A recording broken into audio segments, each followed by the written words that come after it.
Blackstone Audio presents The Sticking Place, a Luke Jones novel by T.B. Smith, read by Barry Kraft.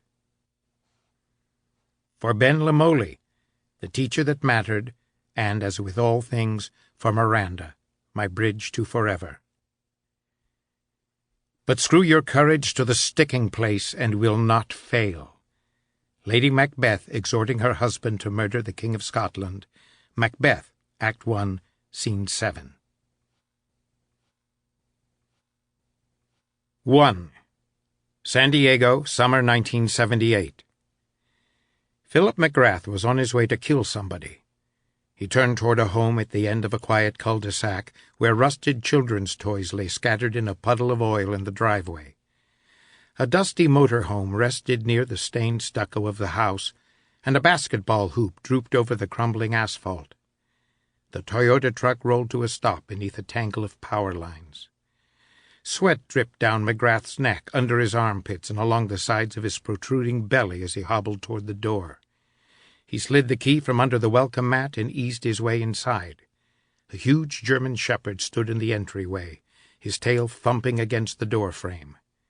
McGrath patted the shepherd's head and ran his fingers along its muscular back as it panted along beside him. Dropping to his knees at the open door to the study, McGrath muttered words of affection to his only friend as he scratched the dog's massive chest and pulled gently on his ears. Struggling to his feet a moment later, McGrath blocked Max with his knee and locked the door behind him to ensure privacy in case someone came home. He limped to the stereo, pulled a record from its jacket, and set the needle into the groove. Walking behind a large oak desk, he opened a closet door, lifted an Afghan, and clutched the Winchester rifle beneath it.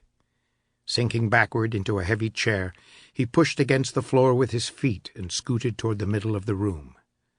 Nothing could stop him now. He swiveled to face the door and listened to the strains of Keith Jarrett's Köln concert. As he closed his eyes, he envisioned the pianist's movements as Jarrett's chin slumped toward his heaving chest, and his nimble fingers played a run of notes that peaked and waned in a series of mini crescendos. Where was the passion that used to drive McGrath's life? As he relived Jarrett's sweetly tormenting performance for the last time, a run of ecstatic moans escaped the pianist's lips and floated up to dangle incongruous with the music. As Jarrett's music filled the room, McGrath spread his legs, propped the rifle between them, swallowed the barrel, and pulled the trigger, with no regard for who would deal with the mess. Sample complete. Ready to continue?